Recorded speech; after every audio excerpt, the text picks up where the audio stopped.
Hey there, it's Jen for Tested. I haven't seen you all in a while, but I'm back and I'm here to share my favorite things from this year. 2023 was a weird year. I spent a lot of time kind of alone in my thoughts and working in my shop and out in the wilderness. So I'm gonna share a couple of things that I became very acclimated to over the past year. The first of which is a new tool for me. So this is a oscillating belt and spindle sander. It's a combination of both. And I got this because I've been doing a bunch of CNC furniture designs, which will hopefully be some projects that I can share with you in the coming year. But I'm gonna show you just some little offcut pieces, but when you get the plywood off of the CNC mill, there's usually, depending on what end mill you've used and the quality of the plywood, there's usually a whole bunch of either tear out, or you may have just some of the grain sort of rough on the edges. And so typically I would go in with either a Dremel tool, like a rotary tool, or just go in with a file by hand and clean up all of these edges. It is a lot of work. There's a lot of surface area, so I needed something that I could use to make quick work of all of these edges. I wanted something that would have a small footprint, but also serve a couple different purposes. So I don't have any kind of belt sander in my shop. I've only got an orbital, like a little hand sander. So this one has the operation of the spindle sander, which is, as you can see, this kind of tall, narrow drum, and then on the back you can change out this plate, which I'll show you in a moment, and you can attach this piece to have a belt sander. So this allows you to do things like flat edges and surfaces. This has a couple of different sizes and ways that you can orient the machine. So you can see here on the front, there's a couple of different spindle sizes going from 1/2 inch all the way up to 2 inches. So you've got a pretty good range in terms of sizes. And the different sizes really allow you to get into different levels of detail. So if I was gonna go into a small area like this, I might use the 1/2 inch. If I had a wider, a softer curve, I could go in with a larger spindle. You can also obviously use different grits. So the ones that I have currently are 120, and then I also went and bought a second set of sleeves that are 240 grit. And so I have the ability to take a piece of material and sand up against the spindle, and you can really go all the way around. So one of the things I really liked about this unit in particular is the entire table surface is flat. There's no other obstructions or anything else getting in the way. So you really do have the entire range of motion, 360 all the way around the spindle. The other thing that it can do, which is pretty neat, is to adjust the table on a bevel. So basically when you tilt the table down, you can not only get into these tight corners, you can also get bevel sanding. So you're getting these sort of chamfered edges. It's not quite the same as using like a router table, but you can sand up the edges so that wherever you get that tear out from the end mill, pulling up or down through the material, you can get that nice and smooth and cleaned up. And it's much, much faster to do this than doing it by hand. So that is the Wen oscillating spindle and belt sander. I recently integrated this tool, so I don't have it fully sort of set up in my shop yet, but I'm planning to build a full sanding cart for this that has space for my orbital sander and all my rotary tools, and maybe some underneath storage for the parts that are going to get covered in sawdust. Another thing you saw me pull out was this, looks like a giant eraser. This is for cleaning all of that grit off of your spindles or the belts so that you extend the life, they don't get all crudted up with sawdust. And you can, of course, plug in a dust extraction. So there is a port over here on the side that you can connect to a shop vac or a dust separator. So that's another piece of the system that I'll have to integrate once I get this really sort of living in my space in a way that's more permanent. Yeah, so if you're interested in doing something specific like the edges of CNC cut plywood, or you have any specialty woodworking projects that require something like a spindle, this is a really great tool, and it doesn't take up the space of having both tools separately. So from the sander, sanding is kind of this like meditative process where you can zone out and be alone with your thoughts. Similarly, I have been spending a lot of time out in the woods, doing a lot of hiking, a lot of camping this year. I've seen some amazing places. California, the Bay Area specifically, has some of the most epic nature that you could ask for, and it's all pretty drivable. So I've been upping my game on some of my backpacking and camping gear. Some of the things that are out here I've had for a while. You'll see they're a little bit lived in, but they are definitely my go-to for my trekking sort of kit. And then there's a couple of things that are new and sort of upgrades from things that I've had for a long time.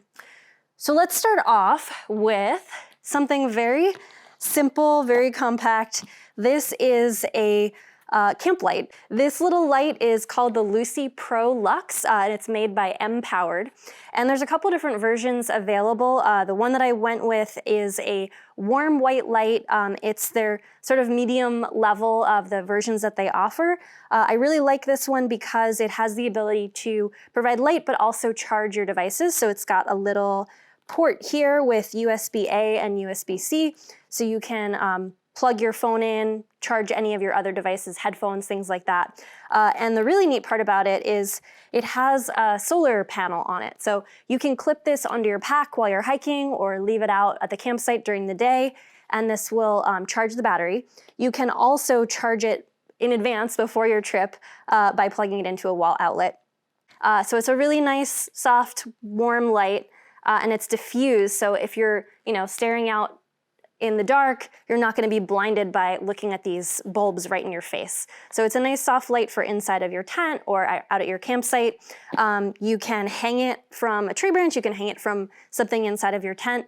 And I have used versions of this for a long time, and they're just indispensable to have around at the campsite. The next thing that I'm going to share with you is a old and new version. So this device is called a jet boil, and it is basically what it sounds like. It's a device for boiling water, which is crucial if you're doing any kind of backpacking, because a lot of times people use freeze-dried meals like these, which require water to rehydrate them. Also, if you want to have a cup of coffee, a cup of tea, things like filling up a hot water bottle in a cold sleeping bag, which is really nice. So the jet boil allows you to plug into a little fuel canister, strike the igniter, and have instant flame. And it is set up in such a way that the heat is being distributed optimally throughout the canister, so it's able to boil water really, really quickly, which means you need to carry less fuel because you're not boiling for a long time. So inside of the device, there's a base with what's called a flux ring on it. There's a cup, which is also part of the lid assembly. You can fit a fuel canister, a little 100-gram fuel canister, right inside, and a pot stand. So my little fuel canister pops in just like that. Then the bottom of the jet boil, you'll see, has this sort of fin structure. This is their flux ring technology. And basically, once the flame is ignited, those little fins distribute the heat. Oops. They distribute the heat in such a way that you're able to heat the water in 100 seconds. So I can put 2 cups of water in here, which is enough to make a whole rehydrated meal. And in a minute and a half, I can have boiling water for my dinner. I use it a lot to make tea. If you want some hot water to make coffee in the morning, this is probably the most essential piece of my camping gear. You can cook, you can have hot water if it's raining, if it's difficult to start a fire, if it's windy. This will always be dependable, and I know that I can always eat.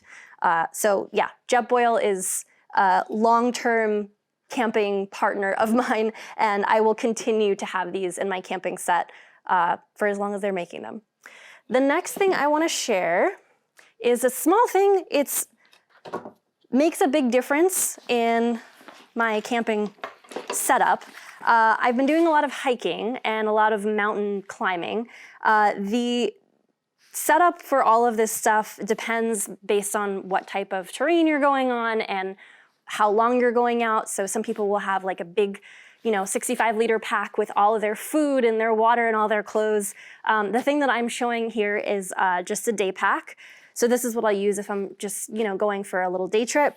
But the thing that I wanted to share is this little webbed panel that goes onto the back of a pack.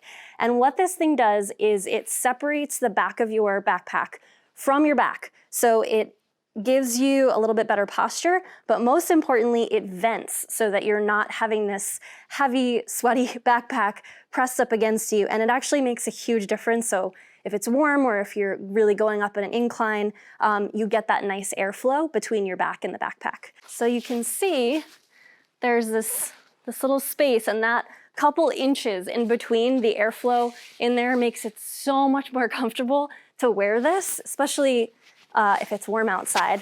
And you can fit it onto many different kinds of packs. This particular brand is Ventapack. There are a couple of different brands out there that make something similar. There's different sizes, and essentially you just clip it onto the straps of your pack and tighten it and adjust everything so that it fits comfortably for you. And then you have this super lightweight addition that makes your pack a lot less uncomfortable while you're hiking. And the last piece of my gear that is pretty essential, I don't know how I lived without it for so long, are these trekking poles. If you've ever seen people doing through hiking, they're probably carrying some trekking poles. I've been using them for all sorts of terrain just to save my knees and to kind of get a little bit more of a full body workout so you're not just using your legs.